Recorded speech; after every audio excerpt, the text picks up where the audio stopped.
Desenvolvimento dos olhos. Os olhos têm origem de 4 fatores: do nectoderma, do procencefalo, que o diferenciam e formam a retina, as camadas protetoras da íris, e o nervo óptico do ectoderma, da superfície da cabeça, que forma o cristalino, e o epitélio da córnea. Do mexoderma, localizado entre as duas camadas suprafícias, que dá origem ao envoltório fibroso e vasculares dos olhos. De célula da cristal neural, que diferenciam-se e formam a coroide, a esclera e o endotélio na córnea. A primeira evidência do desenvolvimento dos olhos é vista no 22 dias, quando os sucos ópticos surgem nas pregas neurais, na extremidade cranial do embrião, à medida que as pregas neurais se fundem para formar o procencefalo.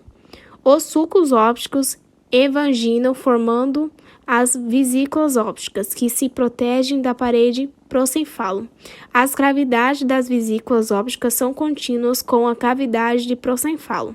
À medida que as vesículas ópticas crescem em suas extremidades digitais, alonga-se a sua conexão com o procencefalo.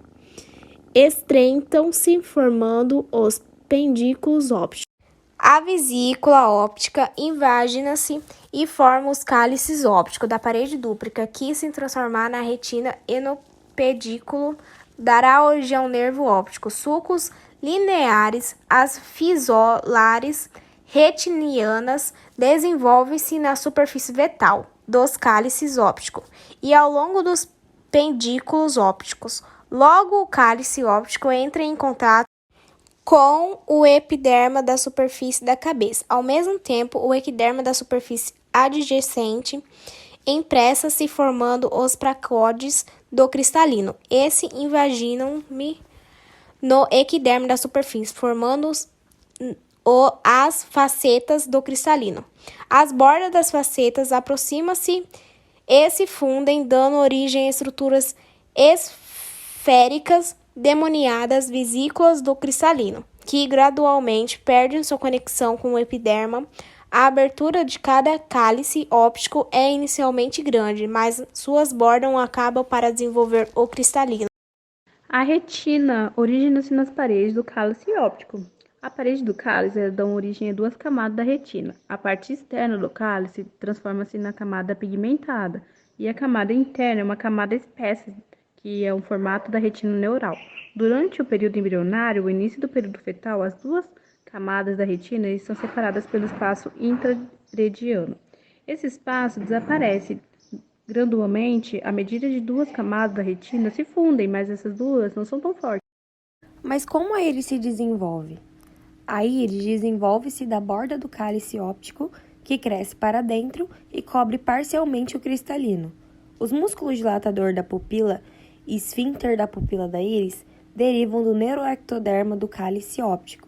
Há também projeções do cálice que formam os processos ciliares que se prendem ao cristalino. Já as câmaras aquosas, que é a câmara anterior do olho, desenvolve-se de um espaço em fenda que se forma no mesênquima, localizado entre o cristalino e a córnea em desenvolvimento. A câmara posterior é o espaço entre o cristalino e o cálice óptico. O cristalino se desenvolve a partir do ectoderma, na região posterior. As fibras primárias se alongam e a partir da área equatorial surgem fibras secundárias, na região anterior, que perdem o núcleo e também se alongam. Orelha. É dividida em orelha interna, orelha média e orelha externa. A orelha interna. No início da 4ª semana, um espessamento do ectoderma da superfície, o placóide óptico, aparece de cada lado do mieloencéfalo. Logo, cada placóide óptico invagina e afunda no ectoderma, formando a fosseta óptica. Pouco depois, as bordas da fosseta aproximam-se e fundem-se para formar a vesícula óptica. Orelha média.